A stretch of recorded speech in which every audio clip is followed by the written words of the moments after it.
রান্নাঘরের ভেতর থেকে উদ্ধার হলো বিষাক্ত গোকরো সাপ সহ 26টি ডিম। জানা গিয়েছে শিলিগুড়ি সংলগ্ন ফুলবাড়ি 2 নম্বর গ্রাম পঞ্চায়েত এলাকায় চ্যাংরাবান্ধা নরেশ রায়ের বাড়িতে আশ্রয় নিয়েছিল সাপটি। এদিন গিয়ে দেখা গেল বিষাক্ত গোকরো সাপটি রান্নাঘরের ঢালাইয়ের নিচে বাসা বেঁধেছিল। এদিন সকালে রান্নাঘর পরিষ্কার করার সময় ফোঁস আওয়াজ শুনতে পেয়ে ভয় পেয়ে যান। এরপর সিমেন্টের কংক্রিটের ঢালাইটি ভেঙে দেখতে পান তার নিচে সাপটি বাসা বেঁধে রয়েছে, সঙ্গে অনেকগুলি ডিম।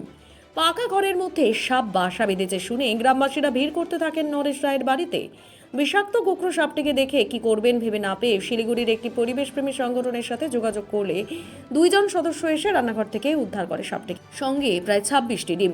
সাপের ডিমগুলিকে অত্যন্ত সতর্কতার সাথে উদ্ধার করা হয়। উদ্ধার করা সাপটিকে বৈকুণ্ঠপুর ফরেস্টের জঙ্গলে ছেড়ে দেওয়ার পাশাপাশি ডিমগুলি যাতে নষ্ট না হয় তার জন্য সংরক্ষণ করে বাচ্চা ফুটানো যায় সেই চেষ্টাই করা হবে বলে জানা গিয়েছে।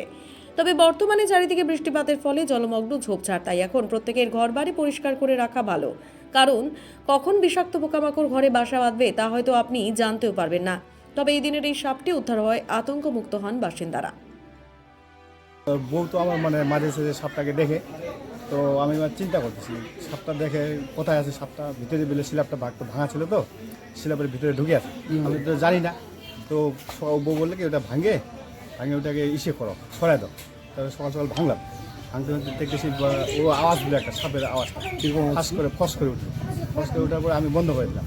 তারপর 2-4 দিন লোক ডাকলাম, ডেকে ওটা স্ল্যাব থেকে উঠাইলাম, উঠে দেখি বা সাপ আছে আর ডিমও আছে। কি সাপ? বকরা দেশি ভাষা আমার গমা বলে। ডিম কটা সাপ ছিল? সাপ দেখছে তো বউ বলে 2টা, একটা কালো একটা কি সাদা না, ওই গমা আর কি, গমার মানে একটা পাওয়া গেছে, তাই তো? একটা পাওয়া ডিম গেছে। কতগুলো পাওয়া গেছে? ডিম মোটামুটি 40-45টা হবে। বললাম যে এর আগেও এরকম সাপের ডিম দেখেছেন? এর আগে আমি সাপের ডিম দিই, আজকে দেখি। আজকে প্রথম দেখলাম। আপনাদের রান্নাঘর থেকে সাপ এবং সাপের ডিম উদ্ধার হলো, কতটা আতঙ্কে রয়েছে? ভয় পাচ্ছেন কতটা? এই ভয় পাচ্ছি। আমার বউ তো রোজই দেখে, আমি এবার চিন্তা করতে তোকে দেখায়, তো তুই দেখ। আমি বিশ্বাস করতাম না আর কি, তারপর নিজের চোখে দেখলাম। এই যে সাপটা যদি ঘর থেকে যদি না হতো তাহলে কি আপনাদের বিপদ ছিল? বিপদ হইতো তো, বাচ্চা অনেকগুলো দিত, তখন ঘরে থাকা যেত না। তখন কি সাপটা উদ্ধার করা হলো? এখন সাপটা নিয়ে আসতেন, নিয়ে গেলাম। আপনারা কি চাইছেন সাপটাকে, সাপ এবং ডিমের?